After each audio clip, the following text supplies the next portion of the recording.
first exercise we're going to look at is brief exercise 5.3, okay? In this exercise here, we're going to talk about selling. We're going to talk about selling. Now, always think of everything as we are the company, okay? So whatever problem you have, think of it as the company in terms of, for this class or any class, you always want to put yourself in a position of you are the person that is doing the work, okay? So this company said, this problem talks about a company that buys merchandise on account from Sage Hill.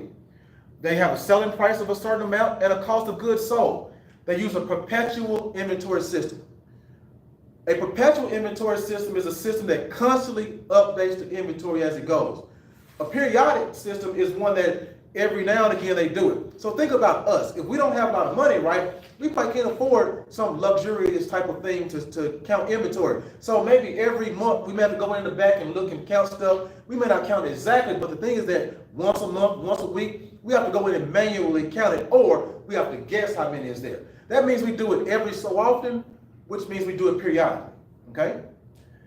But a big company, any of your big stores, the biggest store down the street, they have what you call a perpetual inventory system.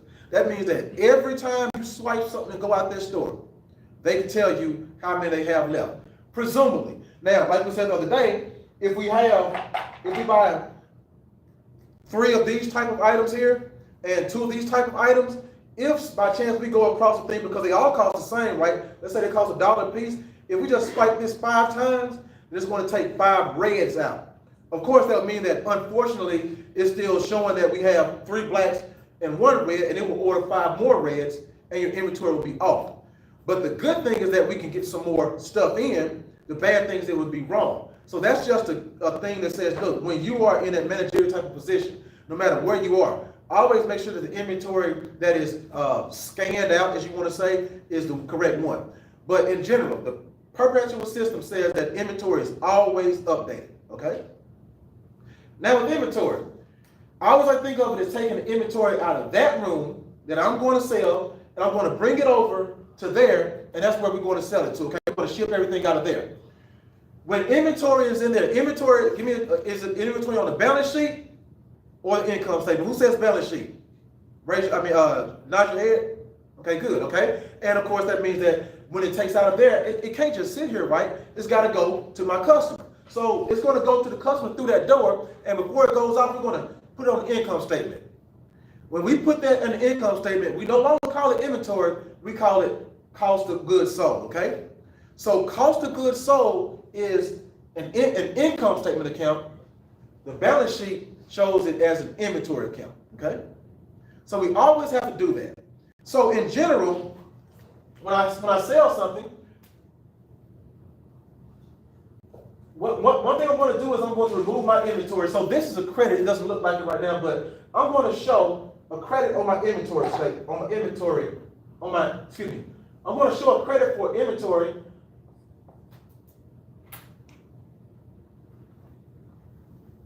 See if we get a little bit better there.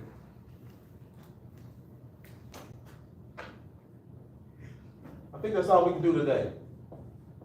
Inventory, okay? So I'm going to show a credit for my inventory. That's a credit. Now, you're going to see the debit when I write it, but I'm going to show a credit for my inventory, okay? Now, this simply removes it from the balance sheet. Removes from the balance sheet, okay? That's why we credit it. When we remove it, then we're going to put it in the what? The income statement, right? What account do we use to record this in the income statement? Cost of goods, what? Sold. Good. All right, good deal. Now, how do we show it? Look at that. We looked at earlier. Assets equal liabilities plus equity. How do we show cost of goods sold? An increase in cost of goods sold will be shown by debiting or crediting it. Credit, okay? I mean debit. You're right, debit, okay? So I'm going to abbreviate cost of goods sold, and this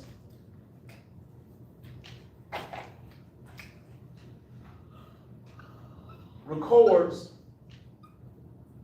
the sale of inventory in the income statement, okay? So that's a part of my journal entry. Now, we have 2 journal entries when we sell. This is one that I used to forget all the time, okay? So I want to make sure we have that one because we know how to sell things, right? When we sell, we're always going to have some what? We're always going to have some revenue. And we credit revenue to show that sales.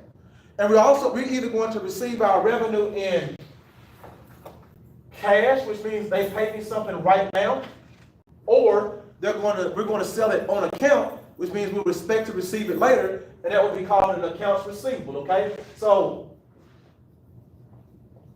I put both of them there because sometimes you may see this type of journal entry, but they must both equal right here to our revenue, okay? So when we sell something, not services, like I say, if I offer to do your homework for you, there is nothing, all I do is just show up and do that. But if I sell a good or something tangible, I will always have two journal entries. Journal entry number 1 and journal entry number 2, okay? Is everybody okay with that right there? So let's look at this problem here. The company is going to this company right here is going to buy some merchandise from someone.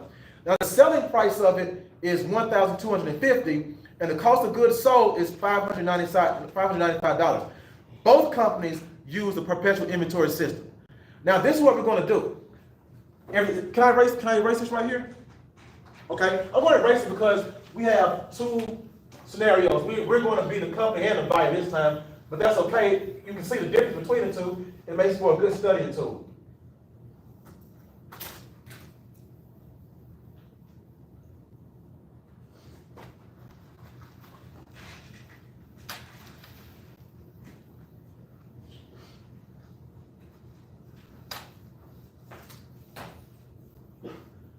All right, this side is going to be the buyer side.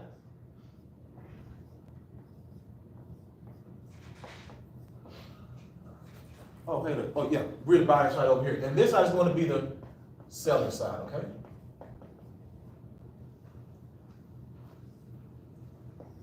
So let's get to it. Let's see what we have here.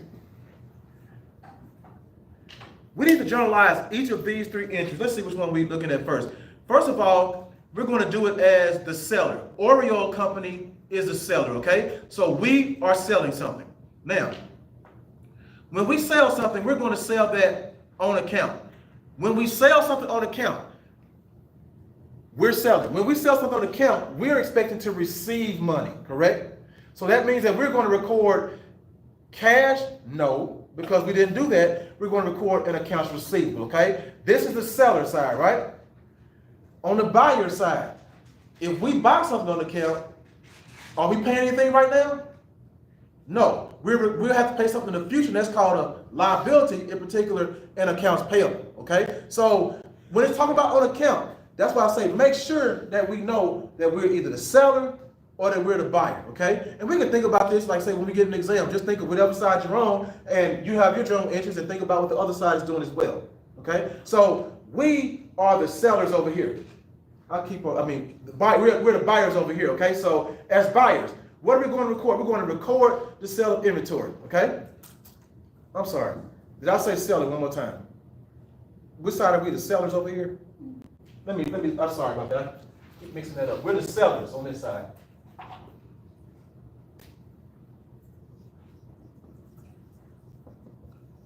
And over here we'll be the buyers.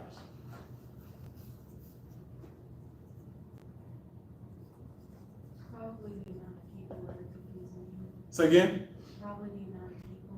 There's typically more buyers than there are sellers. Oh no, that's okay. We can charge more. Because we sell the good, right? So we can charge more. Sorry. Okay? All right, so let's go. Let me make sure, I have to keep looking at this, make sure I'm on the right side there, okay? So we're selling. So if we sell something, the first thing we're going to do, Oreo is the buyer. Let's get to the seller part first.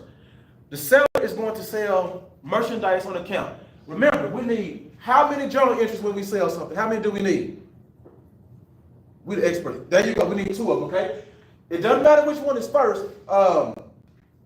I usually do the transaction. I do the cost of goods sold inventory second. That's what we see in most cases. But please don't forget to do the cost of goods sold one, because that's the one that I used to, like say, I used to miss it all the time, okay? So we know that we're going to make this sale. Are we receiving cash? No. So that means we're going to record a what? A receivable. A receivable is an asset. And so we'll show the sale in terms of an accounts receivable by debiting accounts receivable, the asset. How much is that for? Oh, let me see if you may can't see it. It's being sold for $1,250.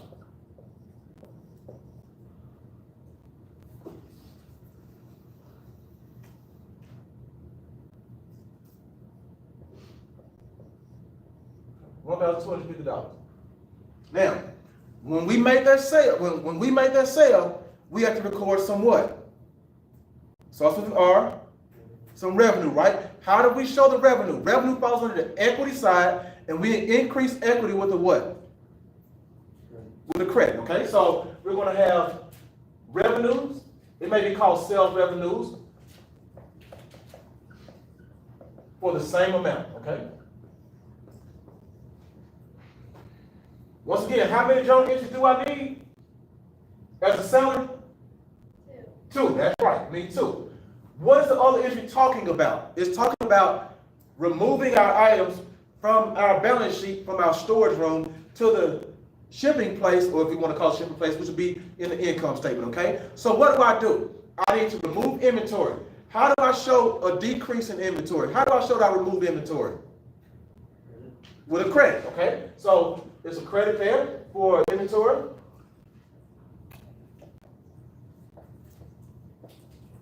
And we're going to put the cost of goods sold in the income statement. Now I'm going to ask this question in a way that we won't see it on the exam, but some exams you will see it, okay? My expenses, they do what to my income? Do expenses increase or lower my income? They lower. We agree with that, okay? How do we show an increase in expenses, with a debit or a credit? How do we show an increase in expenses, with a debit or with a credit? With a debit. Let me go and put that up there because I don't want us to forget about that, okay? So cost of goods sold is an expense.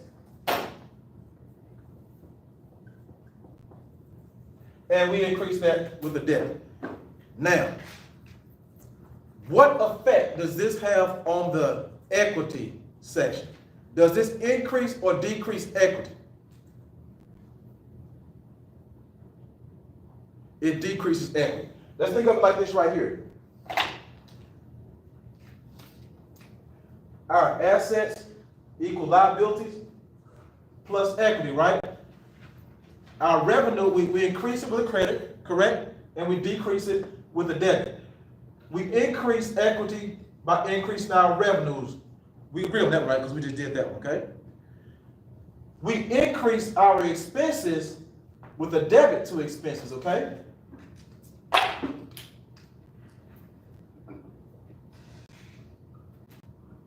So we see that that's an expense and we increase it with a debit. But look at the effect of it. It lowers our equity. Can everybody see that there? Does that make sense there? So that's something we want to be able to think about. I won't ask you that, but that's something we're going to need to know when we get out there, okay? Yes, we increase our expenses with a debit, but the effect is that it lowers this. That's kind of tying into what we were talking about a little bit earlier, when we have our revenue, going back to chapter 4, a little quick review. When we close out our income statement, we normally would credit revenue, so we would debit revenue and credit income summary. And then we normally would debit our expenses, so we would reduce our expenses with a credit and put that to income summary. And then we would put income summary into retained earnings, okay? So our income summary would go there, we would increase our retained earnings, and retained earnings goes right here when we have an increase, okay? So that's kind of going back to chapter 4, and so I would probably tie that in, okay? So if everybody wrote that, we'll see a little bit later on if you didn't get a chance to write it. But that's just a kind of quick review of chapter 4, well, the closing entries, but it also shows the effect of an expense. Okay. If you're okay, nod your head. Okay.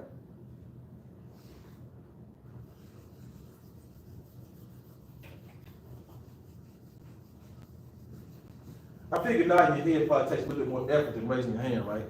Could be a bad, and especially in the summertime, you start sweating and stuff, and you raise your hand. No, let's go to this. Let's just nod our heads, okay? All right. So we have cost of goods sold here, and our cost of goods sold is $595. That's what we paid for. That's what we paid for. We paid $595, so there's nothing that we have to do special right here, other than just put it in, okay? $595. All right. So this is the entry for our sellers, okay?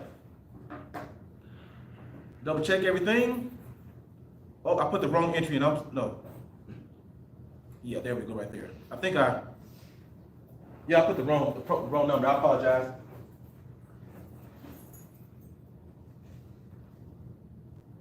I have my, okay, this is the correct one. I have to be at the bottom here. This is the seller right here, so that is correct, okay? This is the seller's entry, okay? This is the seller's entry only. And this one we have this side over here. Can we move to the buyer now? When we're buying, all we have to do is just record one entry, right? Think about what we're doing before we do the journal entry. We're buying some, I'm not sure we call it inventory. I'm not sure what account they'll use there. Yeah, we're buying inventory. So how do we show an increase in inventory? Now, for this purpose, don't cheat look over here because we may only have one side of the exam. So I want you to think, how do we show an increase in inventory, with the debit or with the credit? Does inventory, let's go back to our assets. Assets are increased with the what? A debit. So inventory is an asset, and since we're buying it over here, we're buying it. So over here, the inventory will be increased with a debit, okay? Now, I'm going to put it on this line here because this is more relative to what we're doing. I want to see it. So it's not that we have missed anything. We just have nothing there because we're the buyer. But here, we have inventory. So for that reason, inventory will be debited. All right.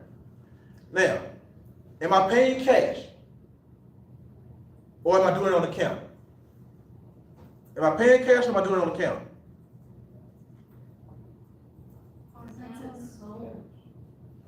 Since it's sold, with any cash. we always have to refer to the problem. The problem said on account. The only reason I know is because we did this right here. So that's one of those, and where I highlighted right here. But if we forget, even if we remember, let's just always look back because, like, see how that just happened? We may forget or something, okay? So that's the only way I say, even before we do, let's just look back up. And I know you can't really, underline anything, but maybe just highlight that when you're doing it so you can always have it, like I had it highlighted right here. That way, other than that, we don't want to miss an easy point, okay? So we sold something. We did not sell it on cash. We sold it on credit. When we sell it, we bought it. We did not buy it with cash. We bought it on credit. So how do we show something on credit? When we buy something on credit, that means we have a liability, right? How do we increase our liabilities, with a debit or a credit? With a credit. So I will credit my liability, my account payable, for the price that it was sold at.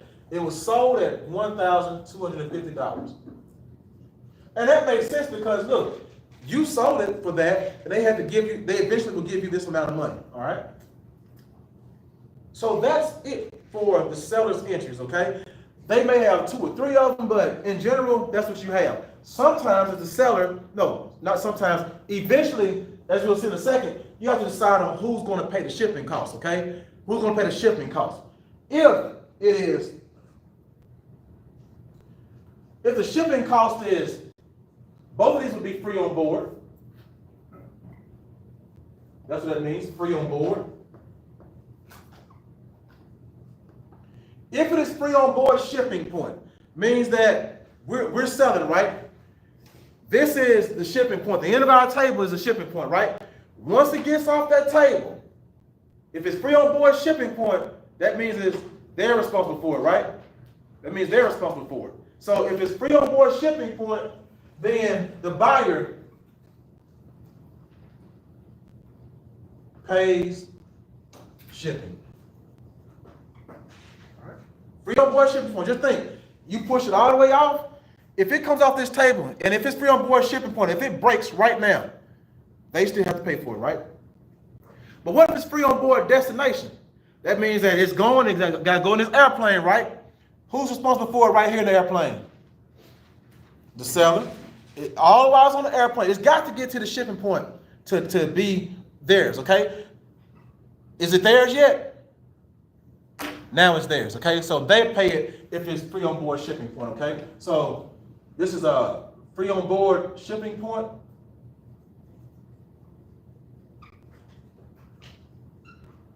This is free on board destination, okay? And the seller pays.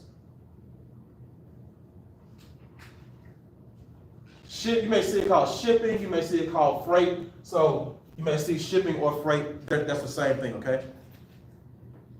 That's the only other thing we'll really have to add right there. Can we go to the next one? All right.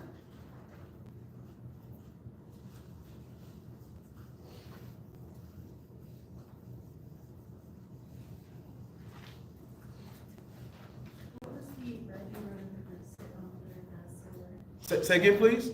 What was the regular under the seller? Like, Under the seller is, let's see, Sage. So here would be Sage's answers at the bottom right here. Is that the question? Oh, you got the shipping point?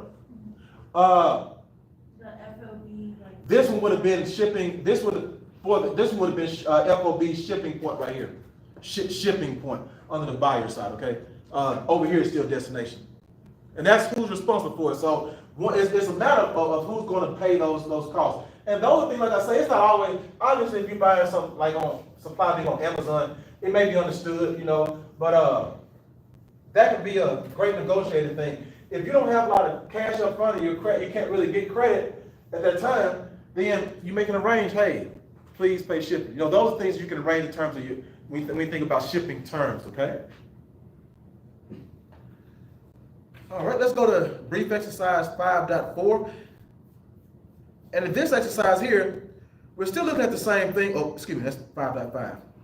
Here's right here, 5.4. In this case, we're still kind of looking at the same thing. So I just want to just kind of talk about it there because the only difference we're going to have in this one is our sales return allowances, okay? So everything else is going to be the same. Everything else will be the same. Prepare journal entries. In this case, this is shared. So in this case, all of us are the sellers, okay? We're all sellers in this case.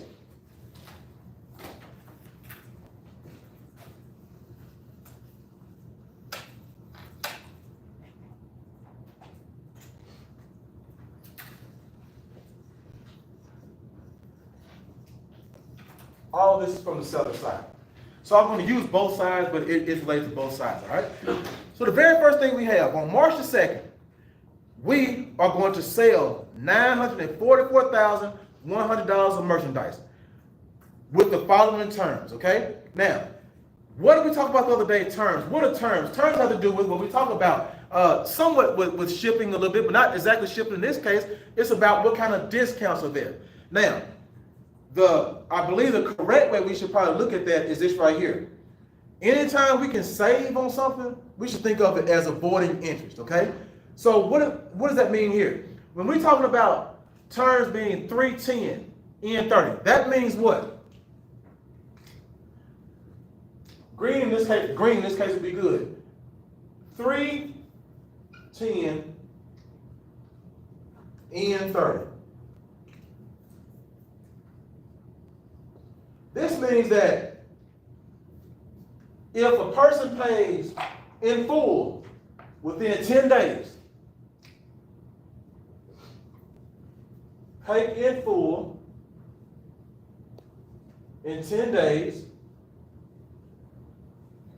there will be a 3% discount. Okay? Otherwise,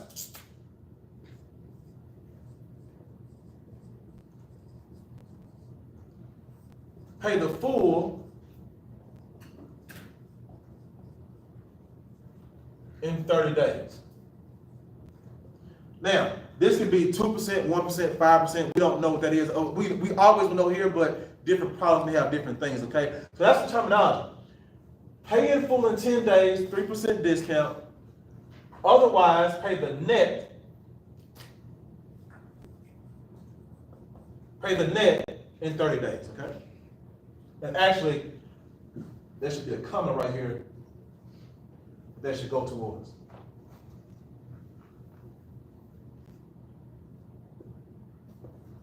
Otherwise, that's what you'll do, okay? So those are your terms. Now, we are selling something, right? This is on day one. Do we know if they're going to pay? Do we know when they're going to pay? We know, we have a pretty good idea based on history of what they told us, but we really don't know if they're going to pay it right now. So do we record it at a discounted, do we record the sale at a discounted price, or do we record the sale in full on the sale date? Which one do we do? Do we record it at a discount rate? Do we record it at a full price rate? The full price rate, because we don't know. So we're selling it for $944,000. That's what we're going to record it at, okay? Because like I said, you have a history with people, but you just never really know. Circumstances can happen. You never know what happens to the economy.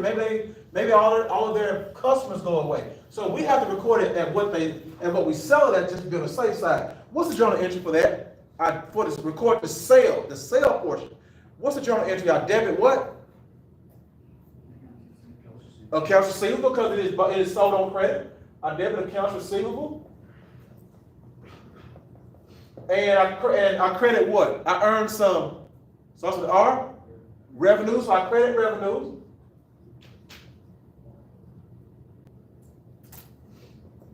I'm just going to put this here for full amount. Always. Okay? And that's going to be for, was it 944,000, I think? 100?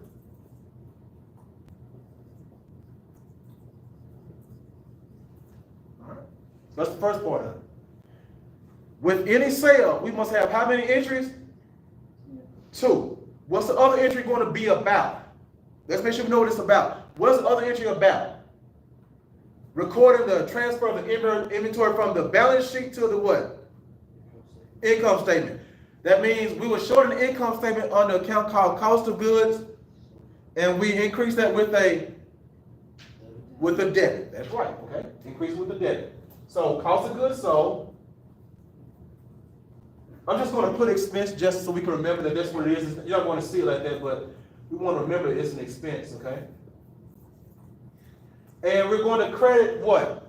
We're removing some inventory, so we're going to show the removal of that inventory with a what? With a credit, okay?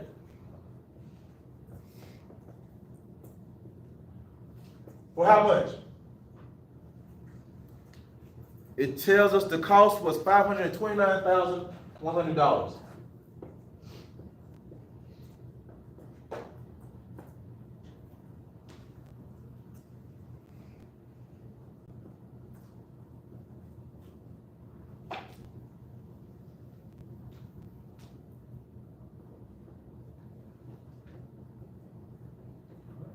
Now,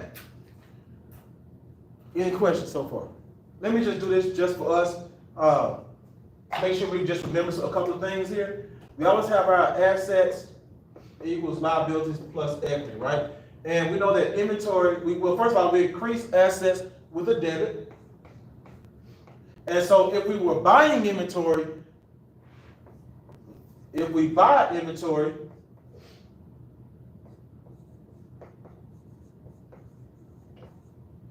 then we would debit. But if we're selling inventory, if we sell inventory, then we remove it with a credit, okay? So that's just to make us remember why we're doing certain things, okay? So anytime you get lost, always go back to this here. Once you go back to this here, remember what side it goes on, and then remember, this is what I need you to remember.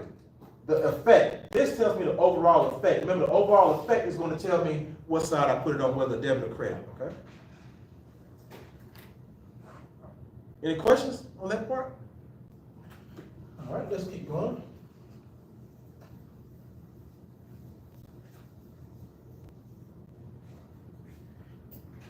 Now, on March the 6th, the company that we sold it to, Skysum, is going to return some of the goods, okay? They're going to return $112,100.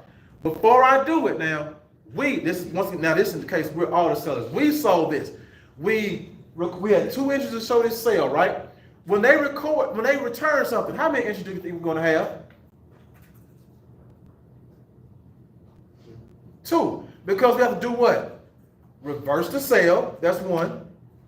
And we also have to put the inventory back in the shelf, okay? Back on the shelf in the balance sheet. Go ahead. So the buyer will always have 1, while the seller will always have a minimum of 2 or more? That's a good way to say it. Or more, because depending on certain things, like later on, let's say if they do it outside of, you have to compute the discount. So you may, or more is a good way to say it, okay? But at least 2. At least 2. Good question. But the buyer will always have 1. Correct. The buyer always have 1. And the one they pay for later on, but on the date of the sale, they always have that 1. Okay. So now we're going to have a return here. Returns are bad, so we'll use red here. They're going to return some of our goods. So what do? We have to take care of this entry. And then later we'll take care of this entry. Okay, I hate to use green. Well, we can use green because we still have, they didn't destroy our merchandise. Okay, if they destroy, that may be a bad thing, but we'll look at this as a good thing, okay? Now, how do I show that I no longer have this revenue? With the journal entry, right? Let's think about it as 2 parts. The part that I am charging the customer and the part that you're going to make it from. So let's say you sold it to me. This would be accounts receivable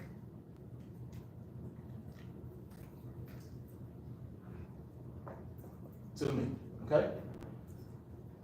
If I give you the inventory back, do you think I still want to be charged for that?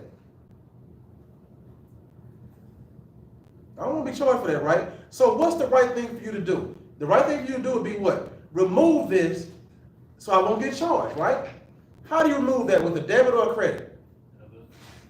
Almost. We had it right here, or you had it right here, and then you're going to remove it from this debit with the what? With the opposite, with the credit. You on the right track. You were thinking right, you probably just couldn't see around that board, okay? So that's a good one. We're going to remove it with the credit, okay? The accounts receivable.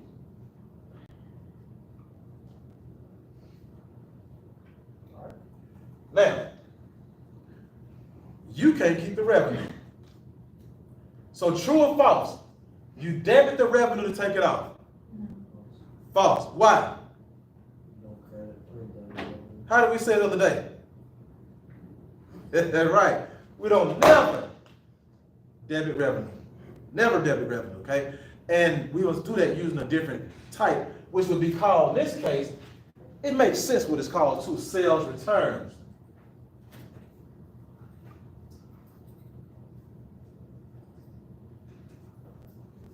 And allowances are for other things, okay? And allowances, okay?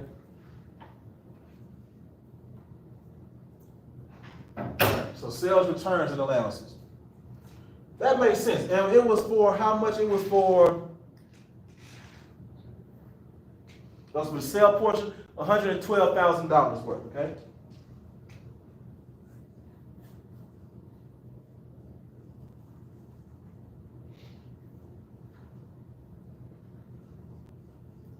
$112,100.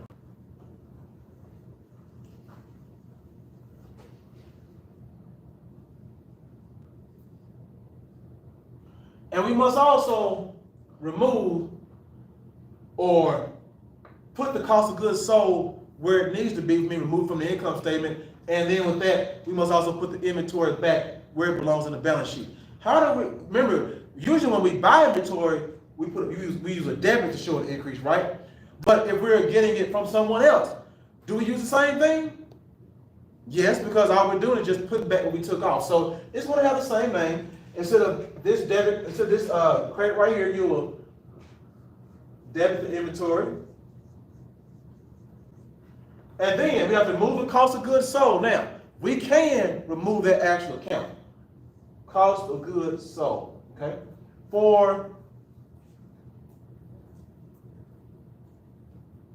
$60,000, $60,100. All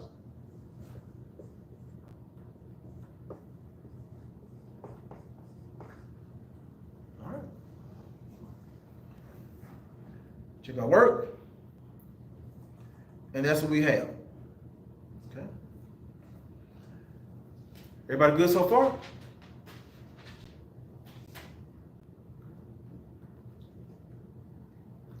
All right. So now we have only one more thing we need to do here, and that is to get paid.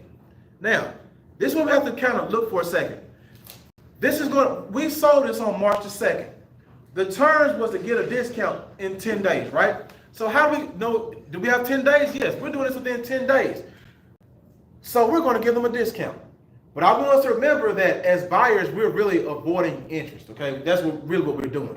So just before we put it up there, we sold it for $944,000. True or false, we will receive $944,100 in cash. False, that's right, because we gave them a discount. So we have to get the difference between these two. And what's the difference between those two? What's the difference between those two?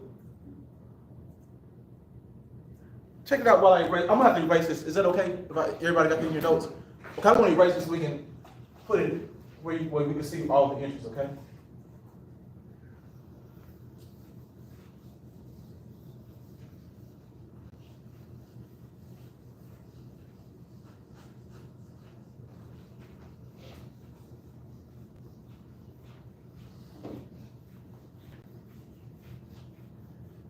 All right, so how much is that for? How much will we have? How much cash will we receive? We don't know. I tell you what, I'm gonna just send y'all $1. Is that okay? Can I just pay you $1 and y'all will be okay? Is that okay? Why? You ain't tell me how much I owe. That's tell me what I owe.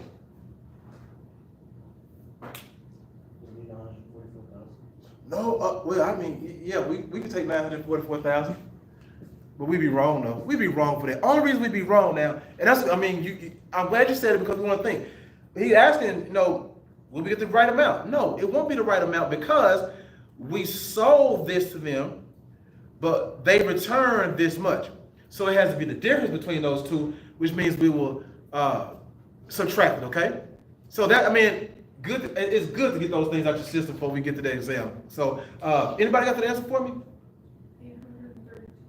832,000. Okay, let's see. 832,000.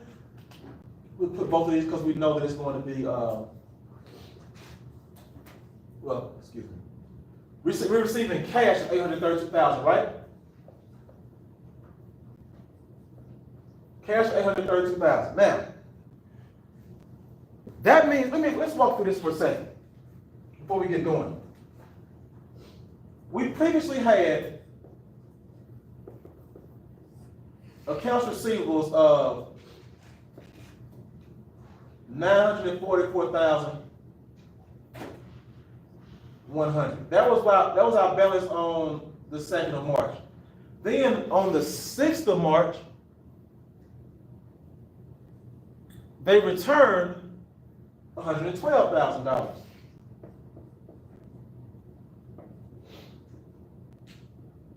Return, okay? So this is the revenue. This is what we bought in terms of asset, the revenue that we will receive. That's what we had. Now, at the end, you said we had, which is true, we only have a balance of $832,000. Okay? So with a balance of $832,000, let me get this out of the way here. I need a little bit more room. I use a different color because we're up here a little bit more.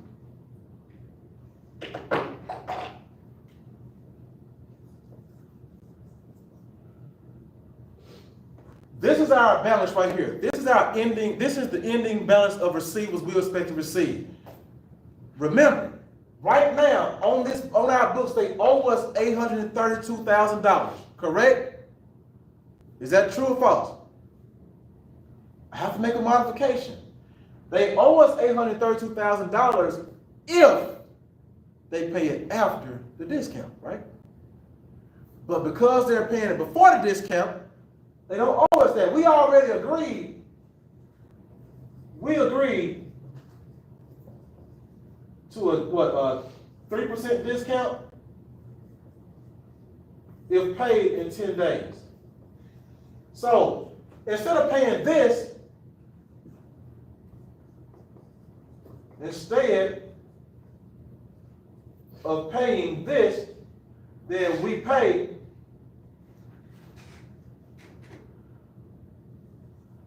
only pay 97% of that, right? Because this would be 100%. We will take away 3%, and we'd only pay 97% of that. So to get the amount that we have is $832,000 times 97%. And let's see what that comes up to.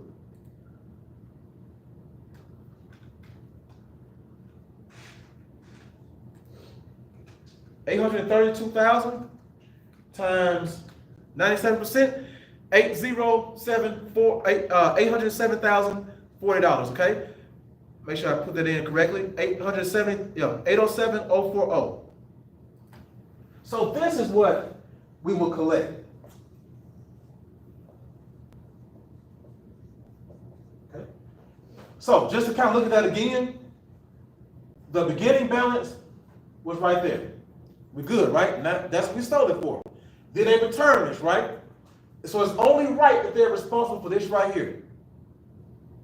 But we agreed that if they pay it within 10 days, which March the 12th is within 10 days, then we will give them a discount. How much is the discount we're giving them? Percentage-wise, how much was the discount? 3%, okay? So 3% would mean they only have to pay 97%. So this is the amount that they will be paying. We also have to compute this amount, okay? This amount is the 3% discount amount. So we need to know that. All we do is subtract what we had here minus the $832,000. That is $24,960. Now, how do we think about that? How do we think about that? Think about it this right here. Let's see how much we pay for how much inventory that we have in the end.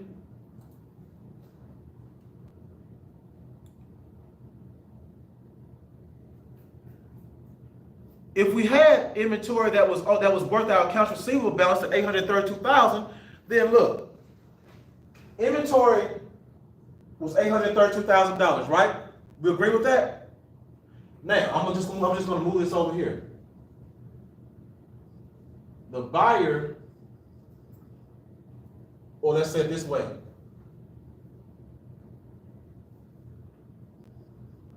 We sold $832,000. And that's once again because they returned, so that's the net sales we had. Now, they're going to pay it off early. We agree with that already. We agreed to receive this. What do we have to do? Let's get outside of accounting, because think about it, we bought this for a house, right? When we tell everybody how much we paid for that house, what are we going to tell them? Are we going to tell them we paid this for the house? This house, let's just call this an inventory. Let's call it a house. Whatever asset you want to call it, we'll call it a house right now, okay? Are we going to say we paid $832,000 for that house? How much are we going to pay for that house? I heard it. That's it. This number right here, right? This is what we paid. $807,040 for the house. Okay. So think about it this way. I put house in inventory so we would know, but we're going to go back to the inventory part now.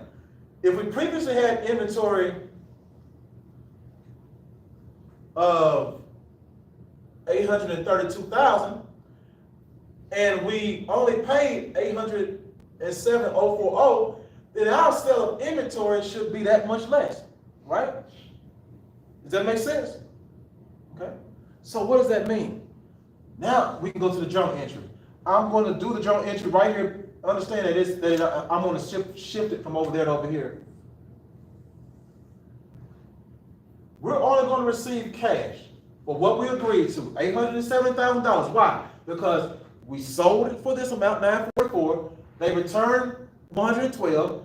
We were left with $832,000. They paid it in 10 days, which means that they only paid $807,000 in cash. Now, if we keep our inventory the way it was, without making an adjustment, that inventory is still going to be $832,000. So we need to remove a part of that. Inventory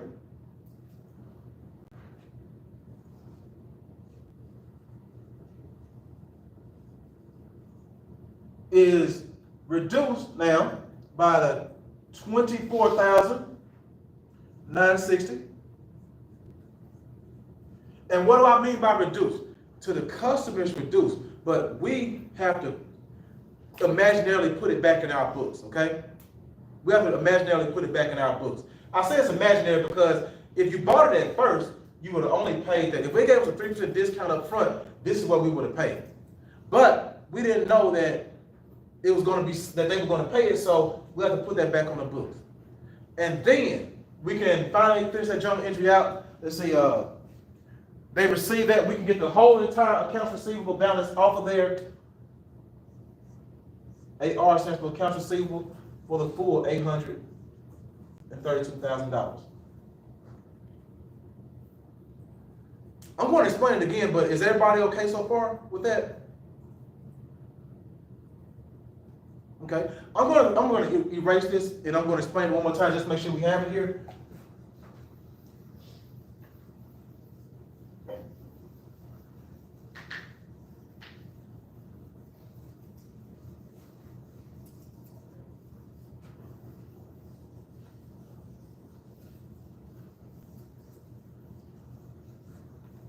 This is something that should help me out to make sure I know we have it.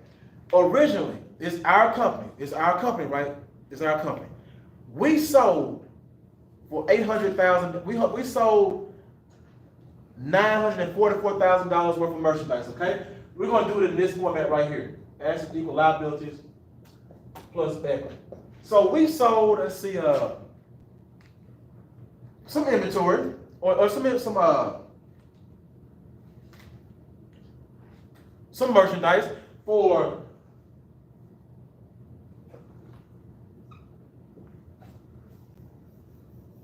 and we recorded revenues of $944,000. That was our credit. What you want to do now is look at what you wrote down, and this is the way it looks in terms of analyzing. Okay, so that's what we got. We also had accounts receivables of how much?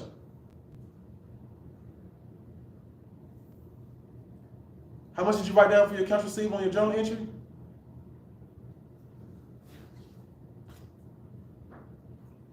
I gotta know y'all got it, man.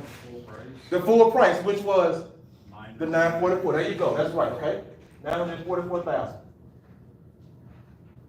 So that's why your journal entry looks as a debit to assets, because this accounts receivable here went up by that much, and also our revenues. Do we balance? We balance, right? Okay, so that's good. We also have two journal entries for that. What's our second journal entry going to always have to be? To record the what? Think about the process, and then the journal entries are easy. What are we recording now on the date of sale?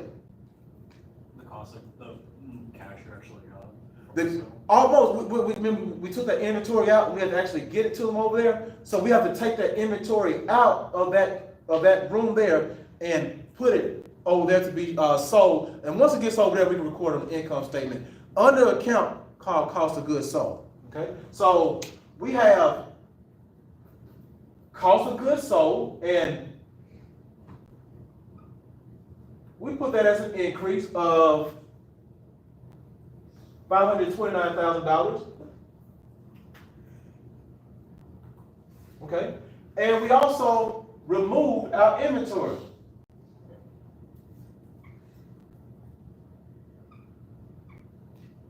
Why am I crediting the inventory? Because I'm credited to show that I removed it. I'm decreasing my assets, okay? So this is what we have from the first journal entry.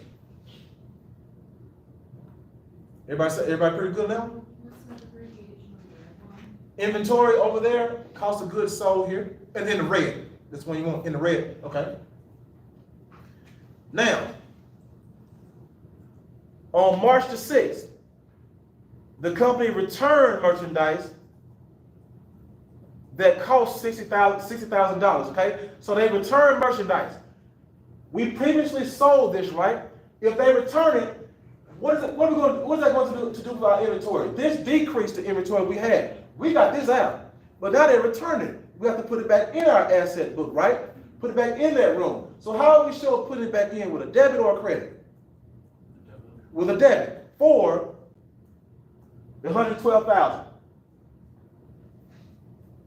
Okay. Is that all for that? Is that all? No. What else must we do? We have to record another part of that, which was what? It's for the credit. A credit?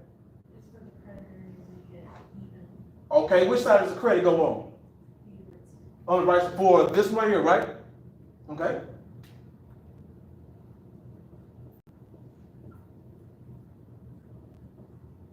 All right, $112,100. So this was the first one, and now we're into this one, okay? This is it, more so on the black part, but right there, okay? In the end, oh, we have another piece of that. That's $112,000. What about? No, okay. Let me make one modification. This doesn't go here. Why doesn't this go here? This is what we paid. Okay, so this is reduction of our revenues. A reduction of our revenues. Now, can I put that $112,000 as reduction of revenues? No. No. I'm glad we said that, because I know it looks different with T accounts, but we know it does not go there. Instead, we have to have another account related to it, and so I'm going to use the same color because it's related. We just want to make sure that we don't do that. That way we can go back and track and see how much stuff that people actually return. So, sales, return, and allowance is going to be a debit there, okay? And I think I probably should look at that again. They returned it, so we have to reduce our revenues by that amount, okay? This should actually be a reduction of accounts receivables.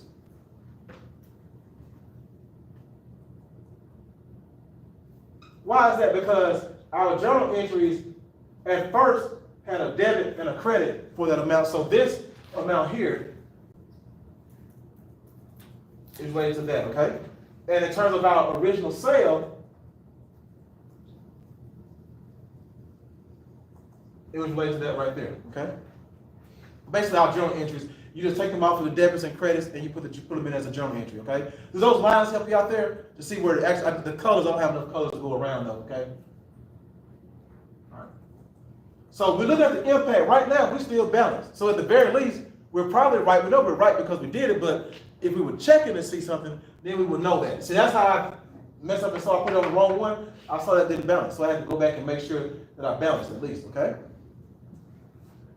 And now, when we pay it, when we get ready to pay the bill, when they get ready to pay the bill, are they paying within a discount period? They are, right? So, will that cause an increase, a decrease, or no change in the inventory account? Think back to that house example. They're paying it at a discount, which means that the cost of inventory was, in our reality, less. So that's why we had to have the debit to inventory for, I can't remember what it was. I think it was 29,000. Was it 260 or something? I can't remember. For the inventory, we also received cash. I know we received cash of $807,040. Okay, and then we reduced the accounts receivables by the entire amount. I think it was $832,000. Is that correct? And that's our journal entry. All of these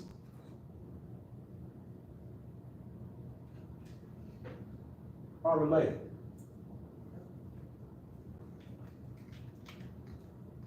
So that's just if we wanted to look at it from an analytical point right there.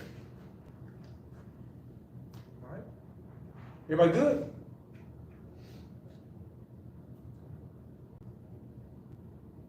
All right. We pretty much exhausted our time, but the only thing we had to do in the next exercise was, the main thing I wanted to show you there was, sorry, that's the exercise. Let me go to exercise 5.5. 5.3. The perpetual inventory system. The only thing I really wanted to show from this one here, this is exercise 5.3. This is the main thing we really didn't talk about, okay? Which was the shipping and freight costs. But we remember, shipping costs, if we are paying it, if I don't care who it is, if the seller is paying it, it's an expense to them. If the buyer is paying it, it's an expense to them. So freight costs, anytime the appropriate company, that's what they said correctly, appropriate meaning based on what happened previously, the appropriate company is always going to record freight expense, okay? Freight expense, all expenses are increased with a debit, right? So any expense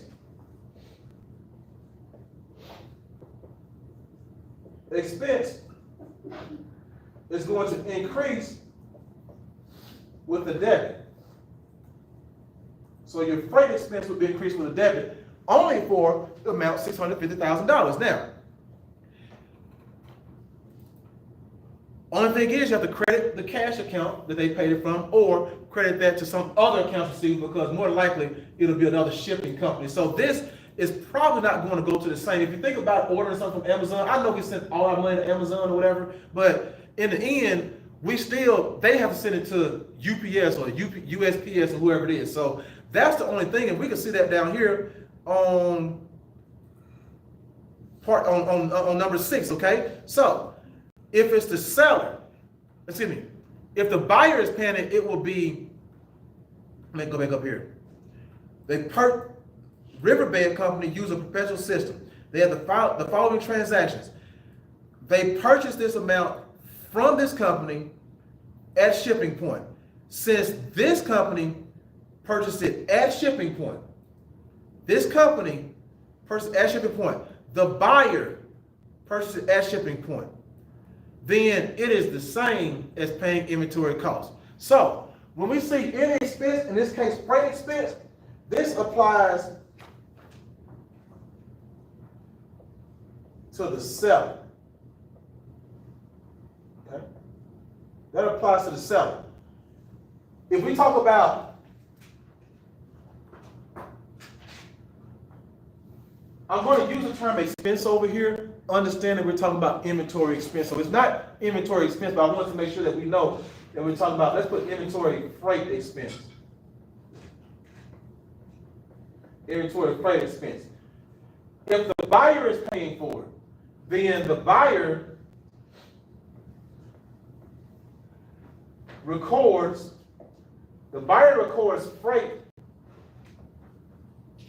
expense as an increase to inventory.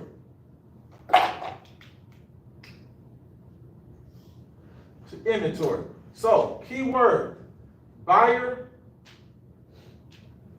pays or the seller pays.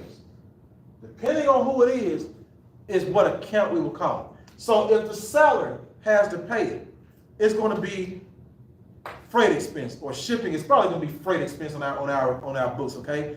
But if the buyer pay it, if we're buying for Amazon, all we know is we're just sending all this money plus tax plus freight or shipping and handling to Amazon. See, when we send the tax money in, we know that they're not going to keep the tax money, right? They're going to send it to the proper places. They're also going to send the freight in, but we just have inventory when we pay it, when we buy something. Well, we buy from Amazon, we pay one deal. We don't have to pay here and then go over here and pay the shipping costs. We pay them to do it. We pay Amazon to do it, right?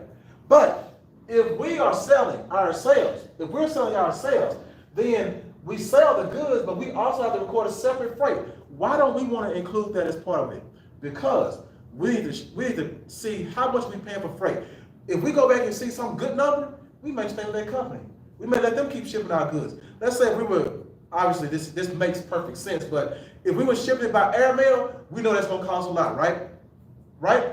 But if we look at that and we actually surprised, even though we shouldn't, if we actually surprised that it costs a lot, then we would know that because we could track this and say, oh, I think I need to go to maybe a ground shipping, okay? And so we can make decisions based on that as sellers. So as sellers, shipping or freight is going to be an expense here. But if we are buying, I want us to think buying Amazon, okay? I want us to think selling our own stuff. That's what we want to think of, okay? And that was the only other point. The rest of these are just from the regular journal entries that we have here.